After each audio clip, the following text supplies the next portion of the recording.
man.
Everyone thinks because you're a zombie, you don't know good coffee. Well, they're wrong. There's only one brew that gets my seal of approval. Deadly Grounds coffee is my guilty pleasure. The aroma is so intoxicating. It brings all of my neighbors out of the woodwork. Deadly Grounds coffee. Coffee to die for, and zombie approved. It's good to get a little deadly. Use the front door! Oh, they're so disgusting. Hey, happy Tuesday, everybody. You're watching Splash Pages, powered by the Dorkin Podcast Network. We got a killer show for you scheduled, as always. Going to have a lot of fun today. And Velvet Joker, how's it going, bud? It's going good. How's everybody doing tonight? Doing well. Looking a little dapper there. That's me, looking velvety. Oh, yeah. Or is that the, what's his name from Moon Knight? Jake Loxley. Jake Loxley, yes. That's right. It's my cabbie hat. And we got to bring that up in a second. Drew, how's it going? I'm fine.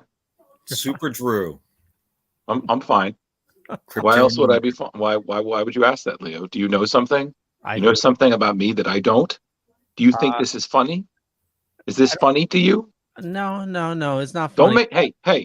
Don't make me frag you. All right, main man. I can't be the main man. I'm wearing the main man's big villain on my shirt. So, guys, hey, how you doing? Doing well. So, before we get into anything, I need to ask, because it's fresh on my mind. Did you guys see the first episode of Moon Knight? Oh, fuck yeah. Yes, sir. Can I just say that if this is the direction, like if this is the kind of thing we can expect from MCU, I am so for it. I see. The first episode was awesome. Yeah, it was. Can we just say Drew watched something within the first week? Can we give a round of applause? We're so proud of you, Drew. Okay, so I was gonna bring up, and unless my eyes were deceiving me, but did anybody catch Jake in the show? I sure caught Crowley. We definitely got Crowley. That was I definitely saw Crowley. I caught that. Well, Crowley's the statue. The artist. Yeah, he's an artist posing as a statue. He's not right. Yeah. Oh my God. That was him. I thought he was on the bus. Okay, there must have been another old guy with long hair. Yo, no way. That's awesome.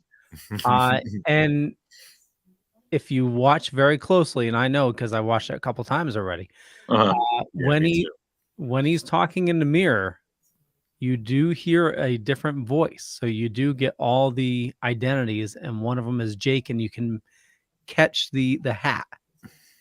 Nice. I'll have to rewatch that scene. Yeah, it's all black.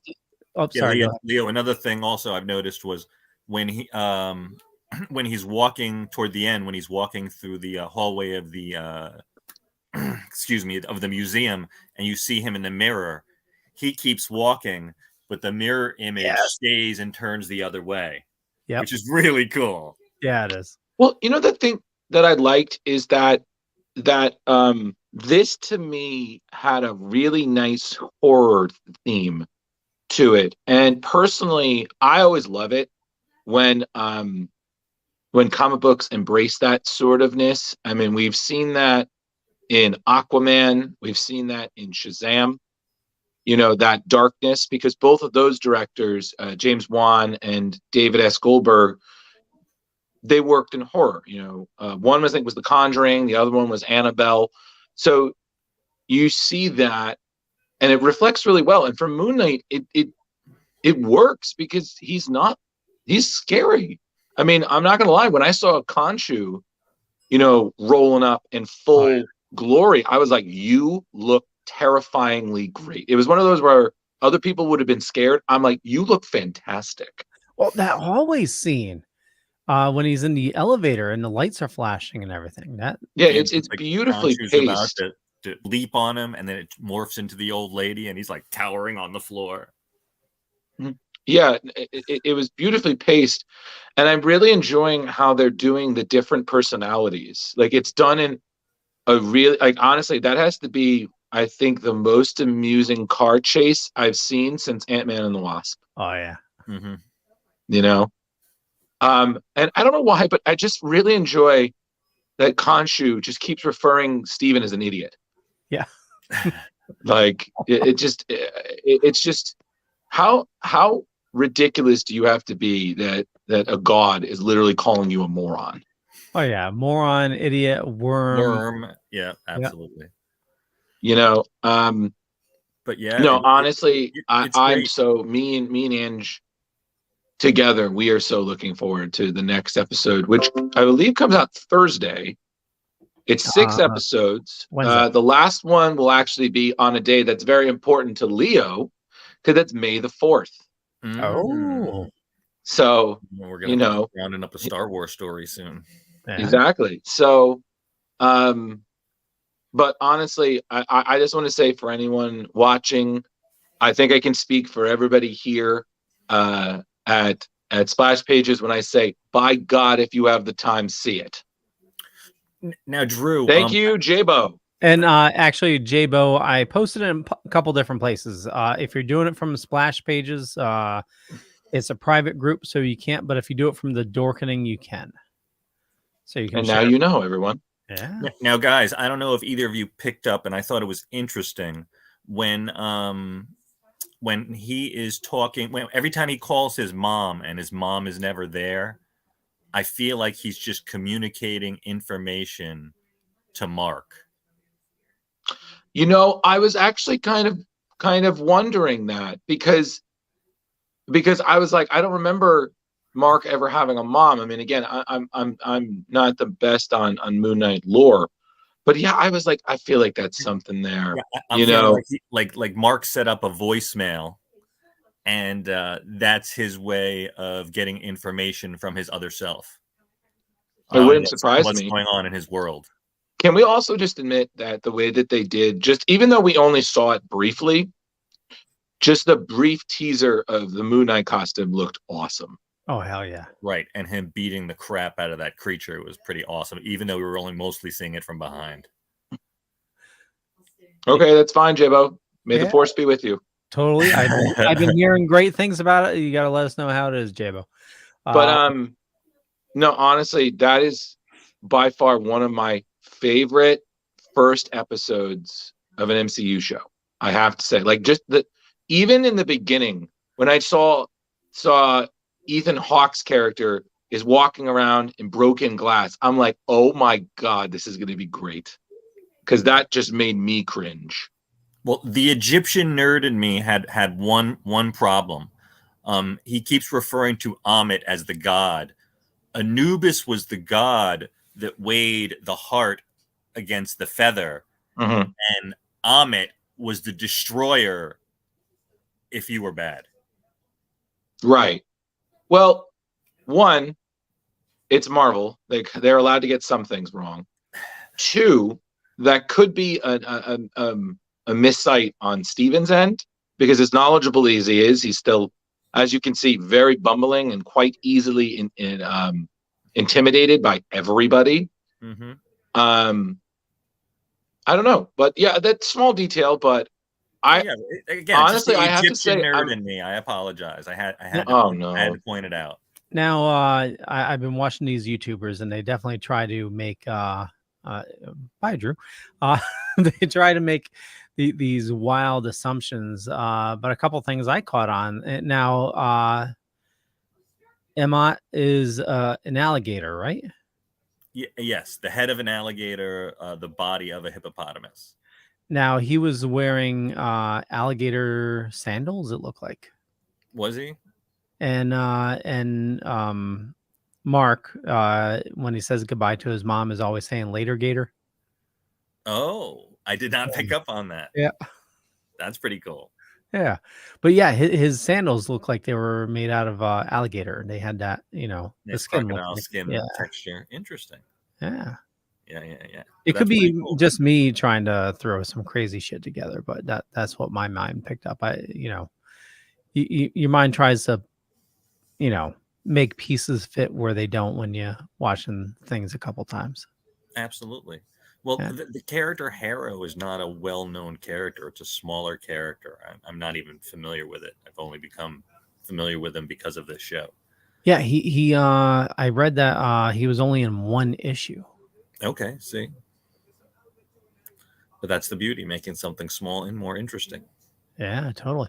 And J-Bo's correct. The new episode is coming on Wednesday, because Wednesday's the new Fridays. Absolutely. We'll right. You did the thing again, Leo. Yeah, right. Wednesday's the new Friday, Drew. Are you going to be tuning in tomorrow, Drew? Ha! I have some more work I got to catch up on, but maybe I might. Why? What's happening Wednesday? I'm sorry, guys. I'm still having tech difficulties again with the thing on my phone. We're still talking about Moon Knight, so. Okay. Yeah, new episodes come out on Wednesdays. All right, cool. Well, yeah. I believe Rich said exactly what I would have said in that. Wednesday is the new Friday now, so that's perfect. Yeah. There you go. Or you can stay up till midnight tonight and. No, I'm Leo. Listen, as much as I love being a nerd, talking about nerdy things and nerdery, I also really like sleep. I really enjoy 6 uninterrupted hours of time. I understand that when it is my time to be a parent. Look at you bragging with 6 hours sleep. I understand, and Rich can probably is just shaking his head. I understand that when it's my turn to be a parent, I will pray for 6 hours of uninterrupted sleep. But I've gotta enjoy what I have until it is my time to whatever. So, but before we get to the book, is there any comic news that's worth mentioning? I unfortunately didn't really have a chance to look in anything, so we got the best and worst of Marvel this week. With Moon Knight, there must be a Morbius. Yeah, I haven't heard good things. Have you seen it, Leo? I have not seen it, but I've been hearing horrendous things. The funny thing, I heard. Well, I heard from our friend Dr. Chris that it's apparently worse than Twilight, which I was like, wow, that is a low bar. Literally, that is a gravestone. I've heard from other people that it is apparently so boring that it's not even bad. Like, it's just no. I heard one person who then complimented it. I can't remember. I know I read someone who was like, oh, Morbius was so great and everything like that. And I'm just like, well, there's always one. I have to be honest, I was intrigued, but I wasn't like, oh my God, I'm going to go see Morbius. I kind of felt the same way I did about Venom 2. I was like, when it's on, like when Leo slaps it on Plex, I'll see it. Otherwise, I'm good. Like, I feel like there are other movies that are worth waiting for time and space and things. Yeah, it's and I hear the after credit scene is essentially Sony just slap shitting stuff together. You know, it's I don't want to spoil it if anybody's going to go see it, but it seems like Sony is doing what they can to try to fuck up, you know, the MCU, you know. Well, I mean, it doesn't really surprise me. I mean, you know, they play nice for Spider-Man, but you know, there was a time when they were the big honchos and they blew it because they didn't allow their creators to do their project in a way that worked. It was always, oh, we got to have more villains. We got to throw this guy. We got to do this. We got to do that. You know, we've seen with the Batman what I feel they should have done and I was funny as I was talking about this with a friend, so he's kind of the person I'm piggybacking on, is that companies like Warner Brothers and Sony, and I guess in some extent Disney, they obviously get a say because it's their money and it's their company, but they should in some way back off and let the directors that they've hired do their vision and allow that, because you know, despite my gripes about the Snyderverse, you know, I could definitely feel like I enjoyed more of what I saw from the Snyder cut than I did the Whedon cut of Justice League, you know. Drew, that was my big fear going into No Way Home when I kept hearing, oh, there might be this character, there might be this character, there might be this character, and it turned out it was all the characters, but somehow they put it together rather masterfully. Well, I think the thing being is once you have that good story, you have the good talent, and again, you have John Watts, who is the director, who's done the last two Spider-Men, which I thought were fantastic. You know, it's the same way I feel how Marvel kind of lets James Gunn do his thing. Mm-hmm. You know, he's got his own style, and he uses the Marvel characters, but he does his little thing with the musics and the soundtracks and the quirky characters and the gratuitous violence, and somehow always finding a role for Michael Rooker. And look what Guardians did. Now everybody knows who the hell Groot and Rocket and Star-Lord and Gamora and Drax are. Absolutely. Before that movie, only nerd ambassadors like ourselves would have known. Right. And now we're getting Adam Warlock. Right, exactly, which is also very exciting because now, since he doesn't have the role he did in Infinity Gauntlet, it's now to see what he's going to be. He could be a villain, he could not. It's really it's anybody's guess. But right. We could get the Anti-Magus? We could. But bringing my point back is my thing with Morbius is like anything. The story didn't say to me, hi, we need this character. It was, let's pick a Spidey villain, give him a movie, and we'll go the horror angle. You know, everybody loves vampires. And I'm just like, I was like, well, if we're going to do that, why the hell is Blade taking so long? You know? Because they're going to do it good. That would be nice. You know what movie I would really like to see? And I feel like it would just be piggybacking off of Multiverse, but I think it'd be really cool. Exiles. Do you guys remember that series from the 2000s? Sure. Okay. Leo, essentially what it is it's characters. It's essentially people we've seen as X-Men from parallel worlds thrown together in a group, and they go from universe to universe, and they have given missions that they have to repair the world. They have to allow something to happen. They have to prevent it. So they find themselves in alternate versions of famous Marvel events or averting things that could have happened. It's basically, It's basically kind of like Quantum Leap with an X-Men team. Okay, that's cool. It really is. And you get characters from all sorts of worlds. You see Age of Apocalypse, you see Days of Future Past, you see all this stuff, and then these new worlds. And it's kind of like, do you remember with The Flash, they used to do Villain of the Week? Yeah. It was like World of the Week, but it was a different world every few issues. And the villains were, again, different versions of characters we already knew. You know? Like it was crazy. And then the things that they allowed these versions to do, it was just, again, fantastic. So again, you're playing on the multiverse, you have these ragtag group of characters, and then you can kind of do with like what If was doing. Like, oh, here is a different version of shit. You know?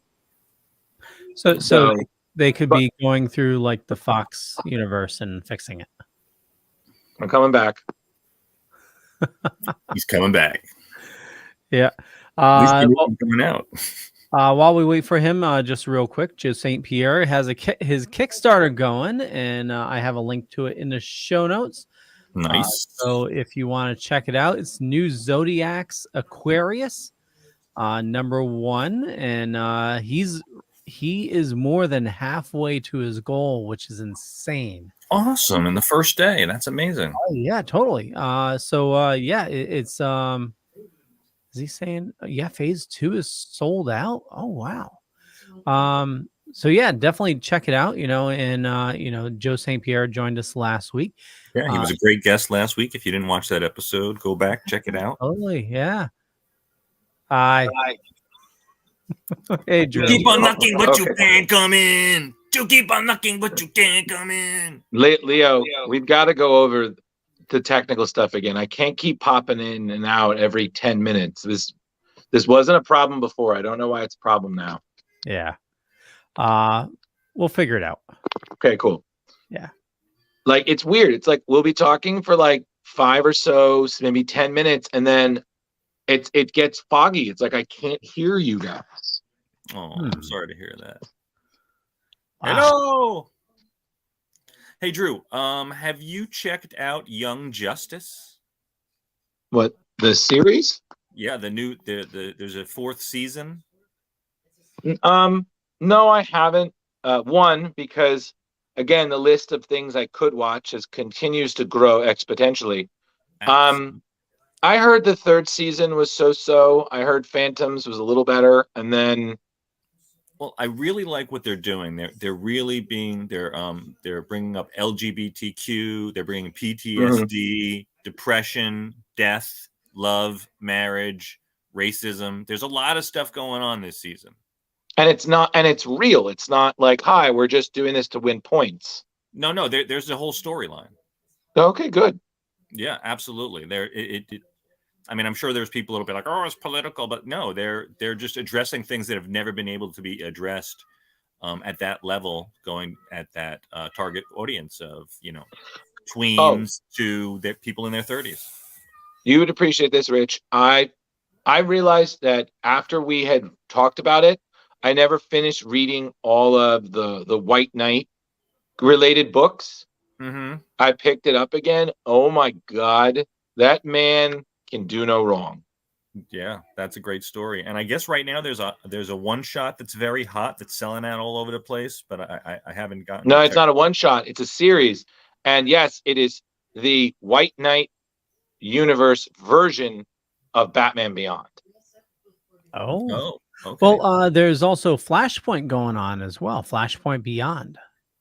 Yes. So this is a great, like, again, being a huge fan of Batman Beyond, as you both know, I'm so pumped. And that's another reason that I decided to catch up. And Rich, I was thinking of you because I read the Batman White Knight Mr. Freeze one shot about Mr. Freeze's father and being tied to Nazi Germany and stuff.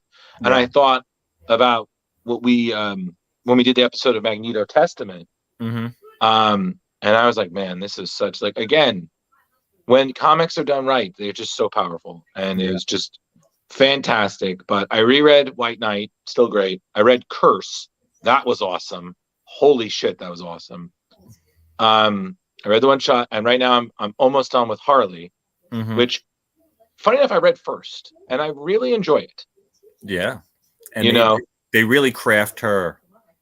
They really do. I think this is probably the most well-rounded version of Harley that I've seen ever, and it's just so beautiful.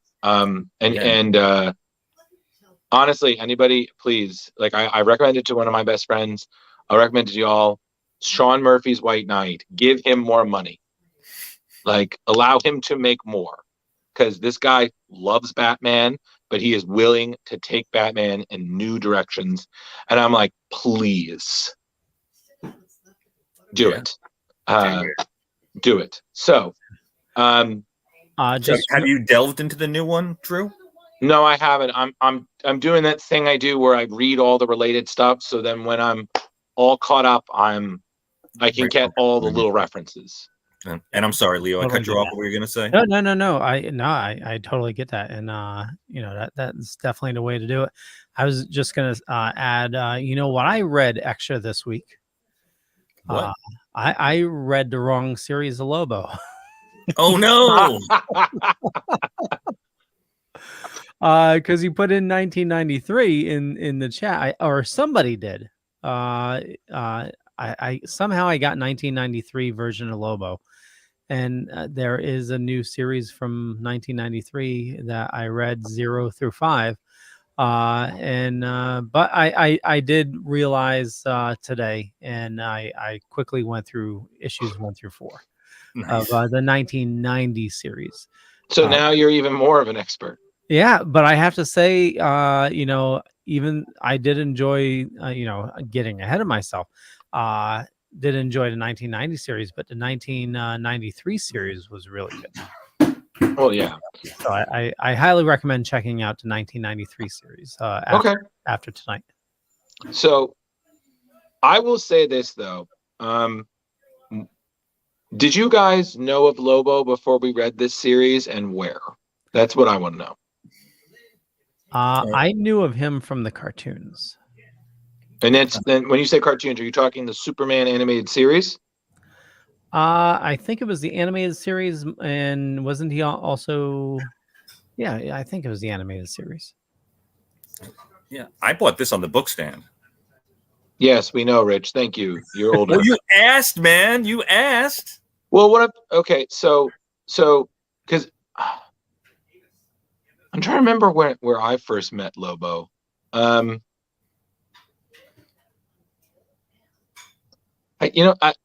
It's really hard. I mean, I know one of my favorite comics of Lobo that I own, but I really don't.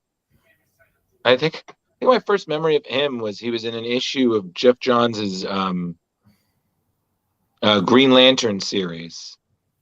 That was it. And then, I learned of the character and what. No, that's a lie. My first introduction of him was DC versus Marvel, where he fights Wolverine. Okay. Oh. That was my first one, because I was like, who the fuck is this pale, pasty, Wolverine-looking dude? And then they end up fighting each other. And then later on, I found out that he was literally created to parody everything that Marvel was doing in the 90s that was essentially Wolverine.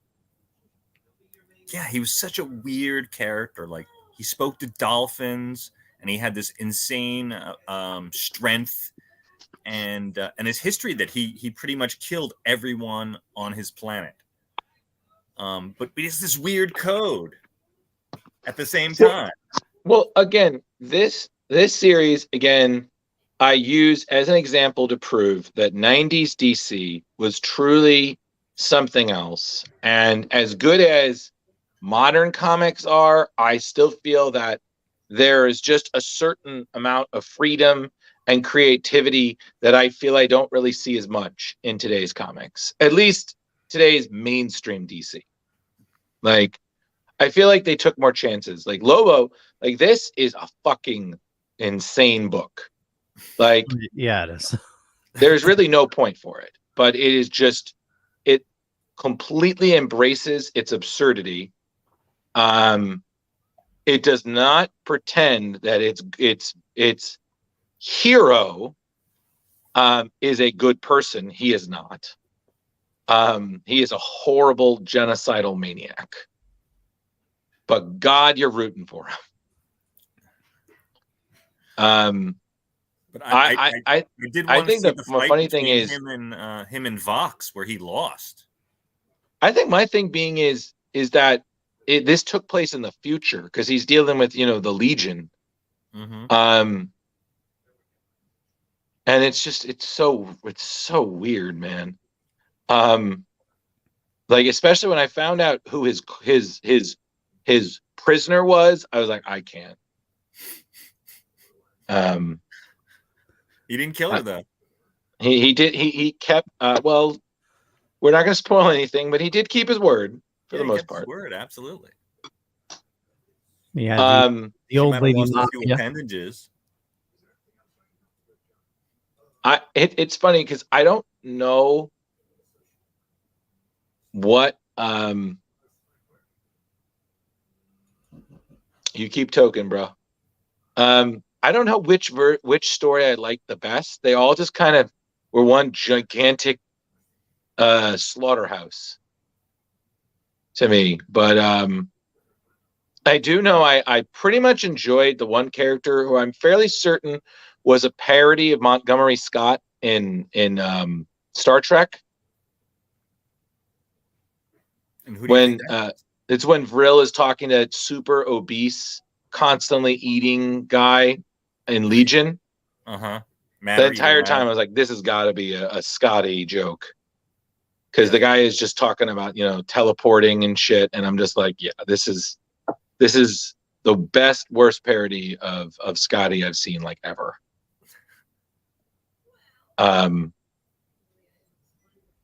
But yeah, so that's my 2 cents. You guys talk. I apologize. I didn't realize you were just saying that was Matter Eater Lad, who was mentioned in the Peacemaker. Oh, okay. There you go. Making connections. I will say I did enjoy in the comics the little interludes. Talking about Lobo's history, his report cards. Oh, I loved his report cards. those were really funny. Yeah, I did enjoy that. Necessary for the storyline to read all those. You have to. That's like when you're reading Watchmen and you come across all the chapters and excerpts. You have to read them. It's all part of the same damn story. But I mean, literally, this guy is the most temperamental vigilante I've ever seen. Like if anybody even looks at him wrong, they're slagged. Worm food. In reading this, I don't know if you guys remember the old game Space Quest. A little. In reading this, it was definitely a mix of like Mad Magazine and Space Quest to me. It was just that level of goofiness and just insanity at the same time. Yeah, there's an insane genius to him because in everything he does, things connect in the end, and it just happens for him. And he doesn't have to make it necessarily happen because what he's doing behind the scenes is making it happen. If that makes any sense at all. I think you actually found the one part that I thoroughly enjoyed was Lobo at the theater. Yes. Like I was just like, oh my God.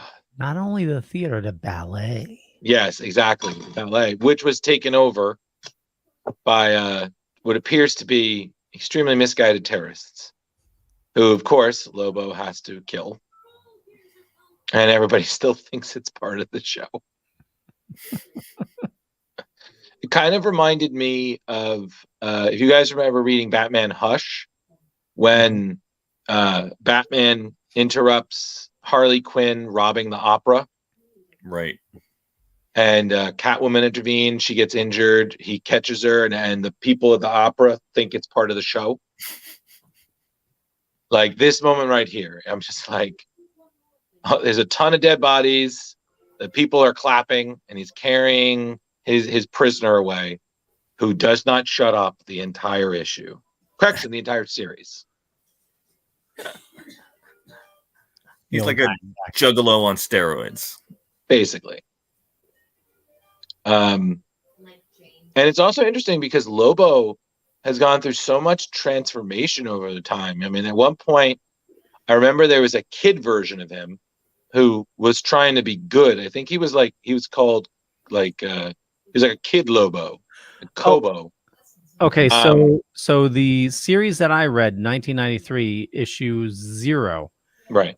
It starts off with Kid Lobo, which must have confused the hell out of you. Yeah, it gives the whole history of Lobo in one issue. You know, of like his whole origin story. So basically, now you're a Lobo expert, Leo. Kinda, but not really. No. Well, I'm saying is like you've seen him. He's been an assassin. He's been a bounty hunter. He does do some good occasionally when he feels like he has to.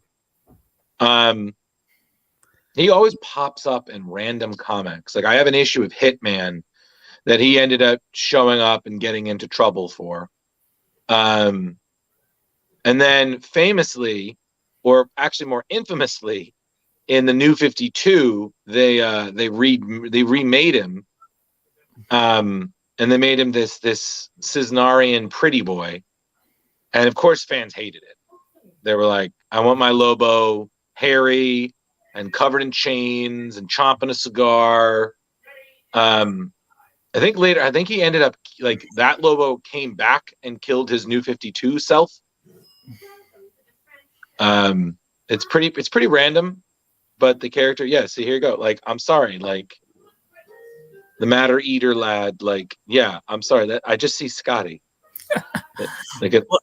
It's really interesting too, because I mean, Vril Vox is Brainiac 5, who's supposed to be the most advanced brain in all of the universe, and he is manipulating Lobo through this whole thing. But in the end, surprise, surprise, Lobo is in fact manipulating him, which again is like the line between madness and genius is so slim. Well, but the funny thing is that again, we have to remember that Lobo was created as a parody of Wolverine. He's essentially a DC Wolverine, you know, in the 90s. You know, he's fuzzy as shit. He's a badass. He has long hair. He can't die. He's seemingly invincible. He has a horrible temper, and he kills literally everyone he comes across. Wow,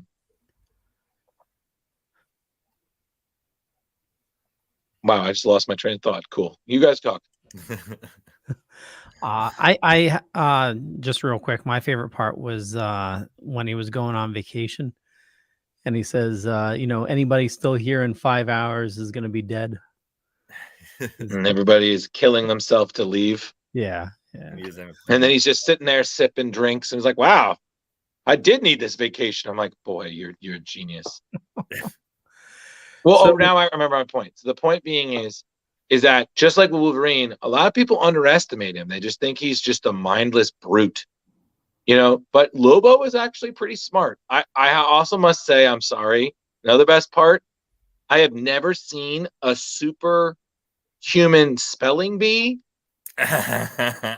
What the fuck? Yeah, that was awesome. And what killed me is you got all the different fonts.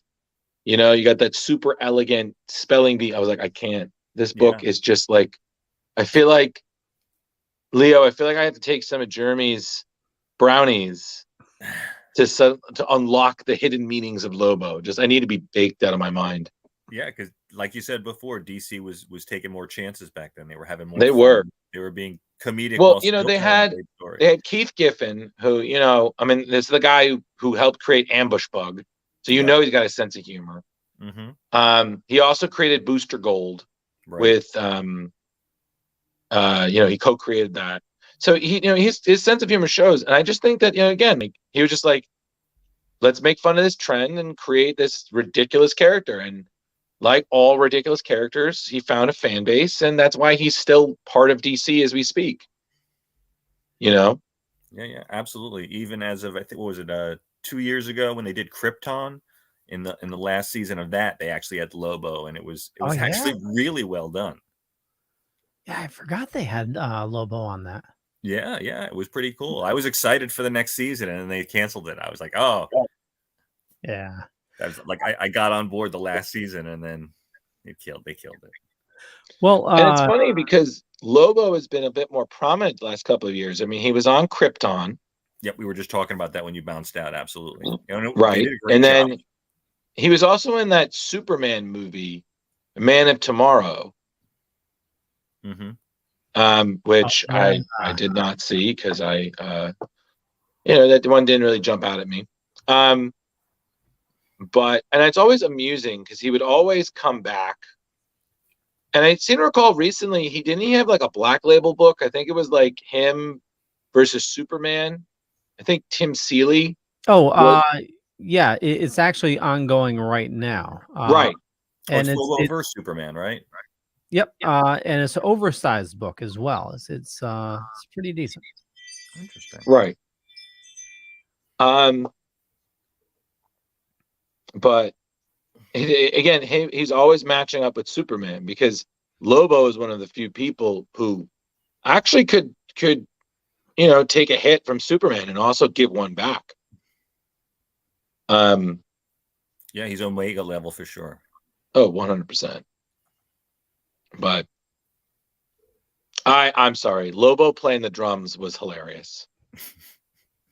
Like I thoroughly enjoyed these little interlude chapter interview things. Like that to me, I was like, wow, like again, things comics used to do. So Joker, this was your pick. What are your thoughts on it? Well, he read it, remember? So what was it like, Rich? I mean, it was just a great. It was a fresh character at the time. It was still new, and it was just something different that wasn't out there. And like you said, the comedic value paired with the macho and the fact that he's insane and a genius at the same time, of course, appeals to me because obviously my nom de guerre has similar traits. Without the invincibility, of course. Correct me if I'm wrong, but I seem to recall in one of the more crazier things that there was a crossover between Lobo and the Mask back in the 90s. And I know because when I was looking up this story, the program I used that showed that, and I was like, I'm sorry, what? I was like, the one person who could actually handle Lobo's insanity and give back, I was like, file for later consideration for splash pages. Because at some point, I feel like we really should address that there were so many crossovers with the Mask in the 90s. He was a popular character. Oh, yeah. Jim Carrey shot it up to fame.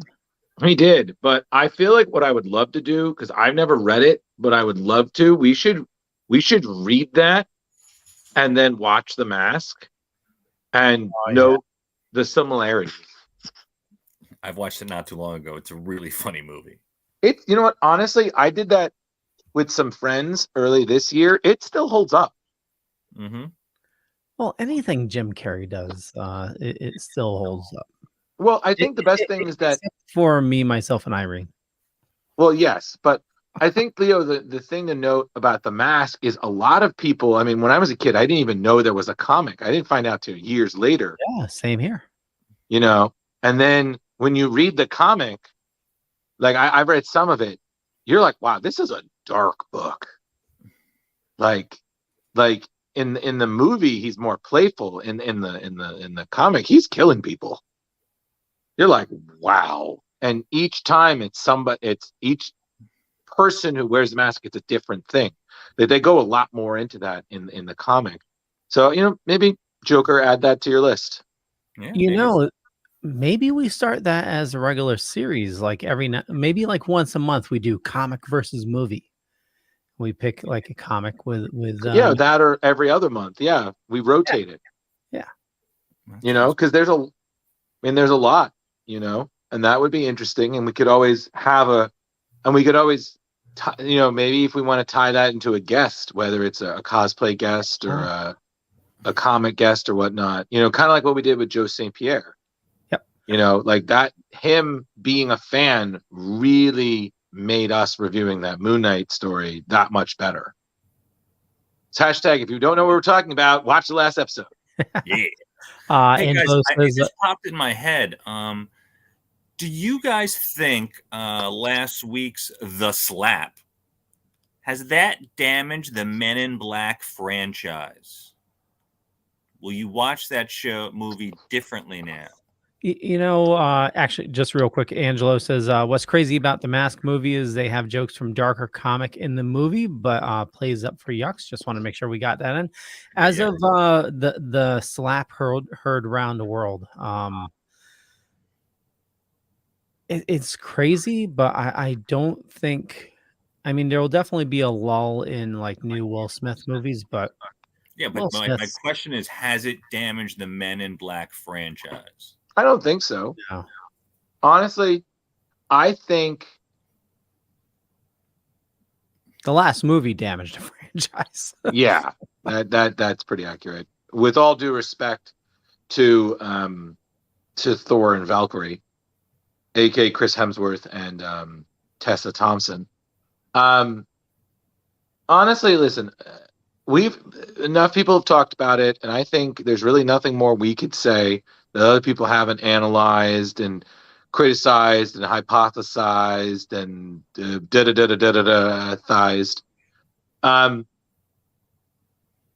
It was a poor decision on his part. It reflects more poorly on him and Jada than anything. I do agree, funny enough, with what Jim Carrey said, that the thing really overshadowed the whole night, and it kind of took away from all those people who were there to celebrate their accomplishments, whether just to be nominated and then to win. And I got to be honest with you. Someone once said, like, I'm sorry, if it wasn't for the slap, I wouldn't have even known the Oscars was on. I'm like, yeah, that's pretty sad, but it's true. Right. Totally true. Because, the Oscars has, for the longest time been, who paid the most to get the PR going for their movie, It hasn't been about, what were the great movies of the year. Like, Spider-Man it's a comic book movie, but that was a phenomenal movie and it should have been nominated for something. Also, you mentioned, things being overshadowed.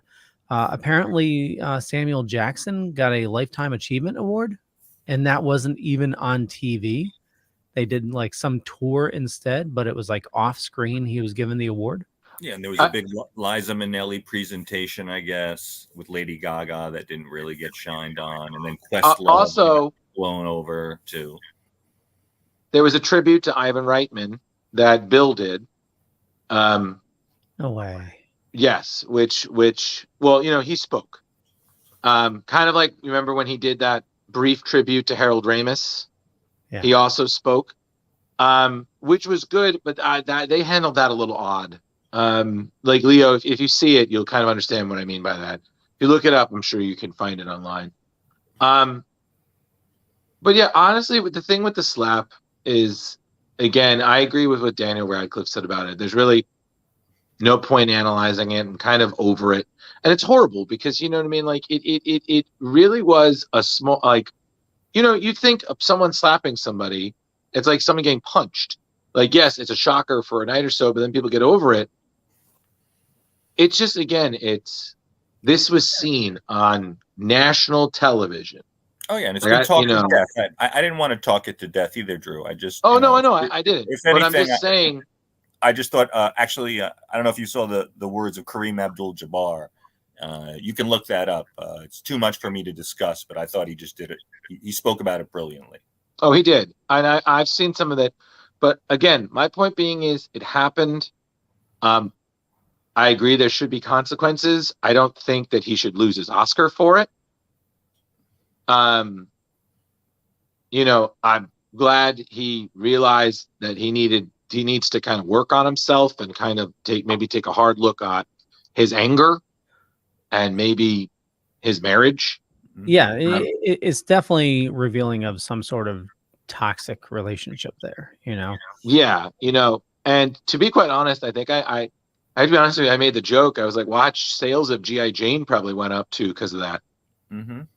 Because I was like, wow, he made that joke. I'm like, damn. Yeah. Does anyone remember how fine Demi was in G.I. Jane, though? Listen, there was a time when Demi Moore was just fine altogether. It didn't matter the movie.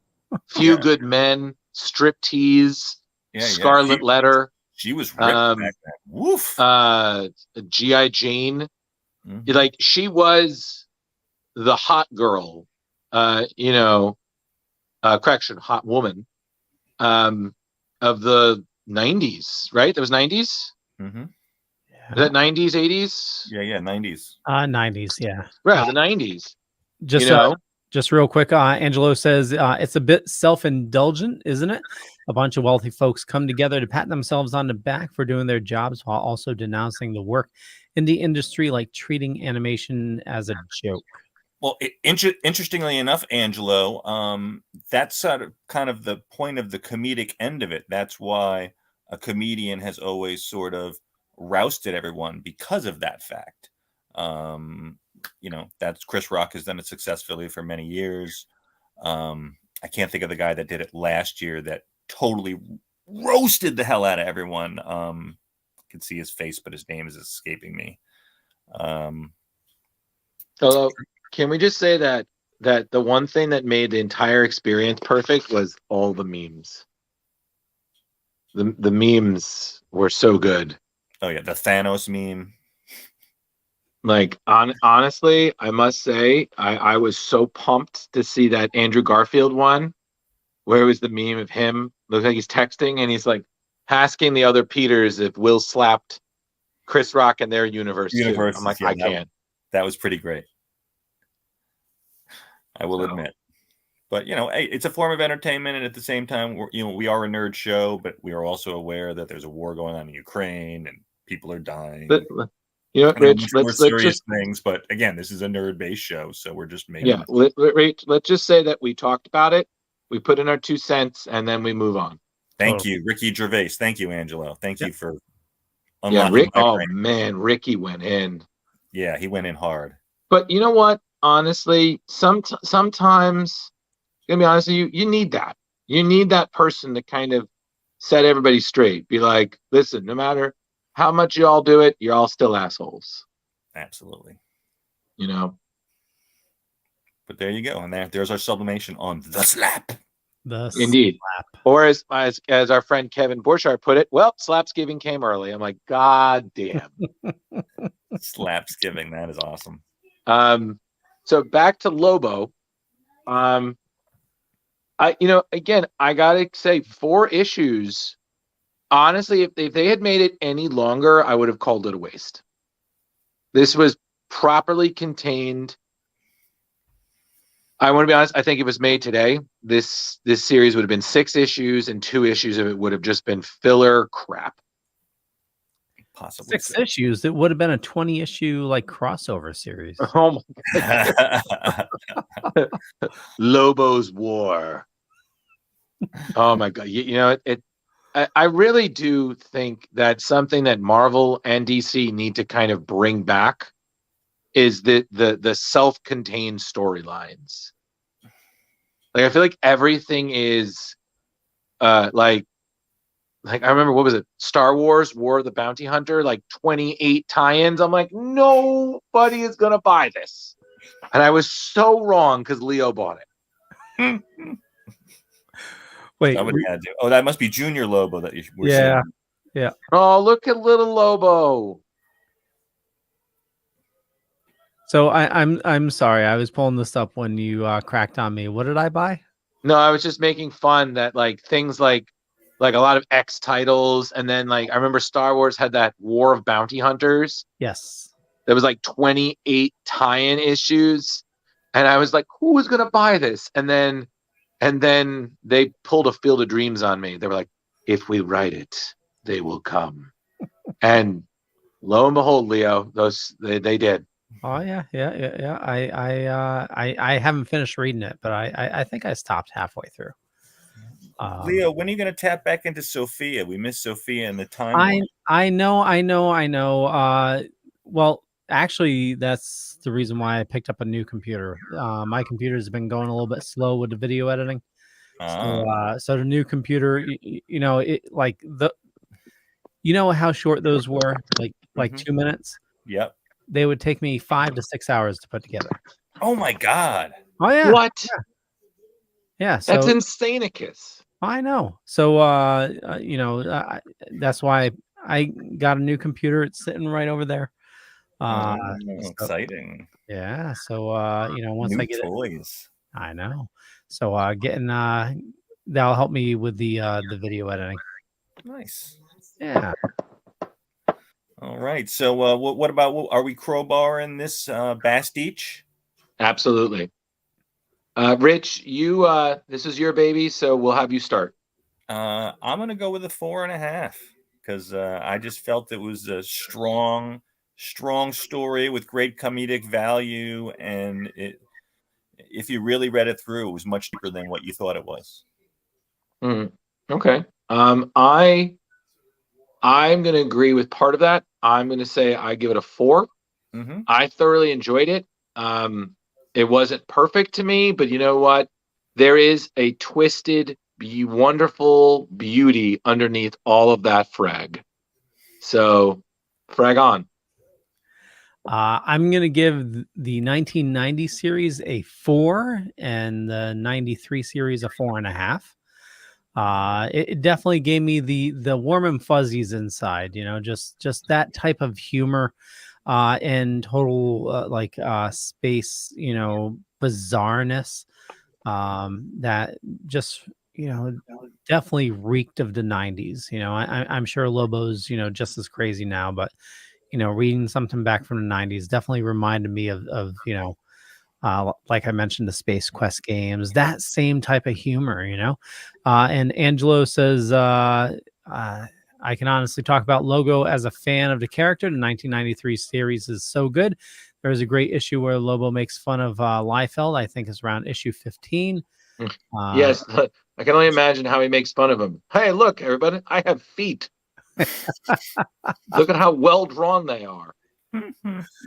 But I Joker, I definitely have to thank you for introducing us or reintroducing us into Lobo. Yeah, I'm glad you guys enjoyed it. Yeah, it was a fun read. So okay, yeah. So I have nothing more to say. Well, fine then. Be that way. I do.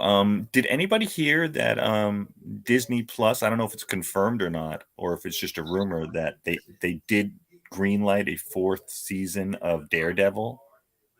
I heard something similar as well. I didn't hear that, but I did hear that for some reason they omitted the Stan Lee tribute at the end of The Punisher. So I was like, that's odd. I think that was season 2 of Punisher. Yeah, I think I heard something about also they might have taken out some kind of homage, and that was in the Luke Cage series as well, to some actors. Yeah. So yeah, strange decisions from the Disney corporate. Yeah, and you saw that they made changes to Falcon and Winter Soldier and then changed them back. No. Oh yeah, they changed some of the special effects where one person was like killed, and then they changed the shot to where it looked like they were knocked out. Oh, interesting. And there was less violent. Yep, and there was an uproar, and they changed it back. Interesting. Yeah. So what I'm hearing is, just like with anything, all we got to do is uproar, and we'll get what we want. Unless it's Star Wars, and we're still stuck with McClunky. Fair enough. Did I hear something about a couple weeks back? Did Kathleen Kennedy get fired? Or is that just a dream I had? That's a dream you had. Yeah. I tried. You and your damn dreams, Richard. Fantasy, won't you be my partner? Yes, indeed. And that is the musical interlude tonight on Splash Pages. Oh, love it. Angelo, we'll leave you with the last comment here. Lobo, issue 5. The shots at Liefeld is so great. The bad guys suffer from Rob's disease, where you bloat into muscle masses and get giant feet as part of the disease. Nice. Hilarious. Well said, sir. Well said. Yeah. So upcoming episodes, I have some special guests lined up. There's we may get a visit from one of the Token Dead guys, but okay, along with some cosplayers. Hey, Token cosplayers. Now we're talking. My neck of the woods. Not Token cosplayers, but the cosplayer I invited on. She would feel better if Ben joined us. Wait, Ben. Who? Listen, Ben's not joining me. Fuck that shit, man. Ben can join Drew. They can I'm sorry. What happened? However, they need to be connected. But I don't want to be involved in that at all. I totally missed something. It just flew right over what's left of my hair. Okay, wasn't that important? You rewatch later. Yeah. Okay. Angelo says, sadly, Marvel characters need to be toys since they are not aligned in servitude with the House of the Mouse. You can't sell these IPs if they are violent. Man, who knows what will happen with Wolverine?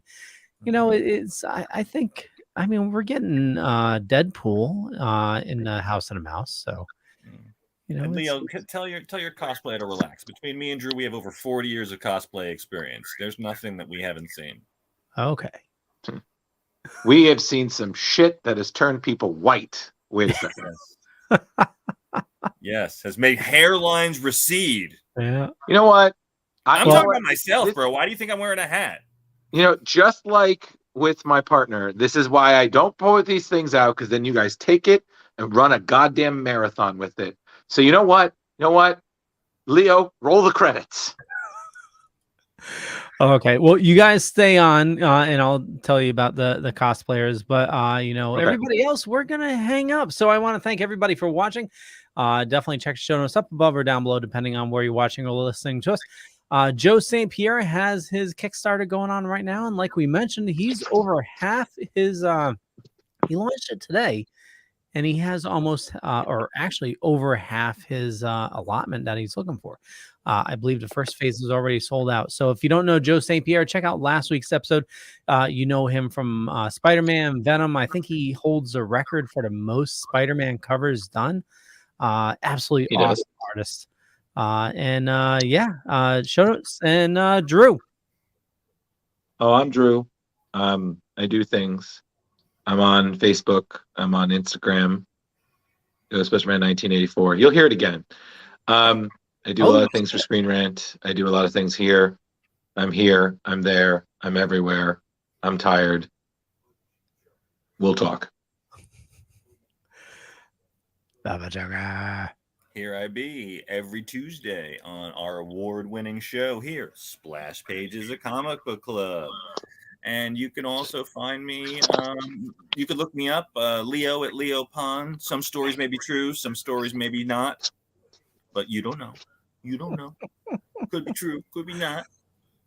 Oh, love it, love it, love it.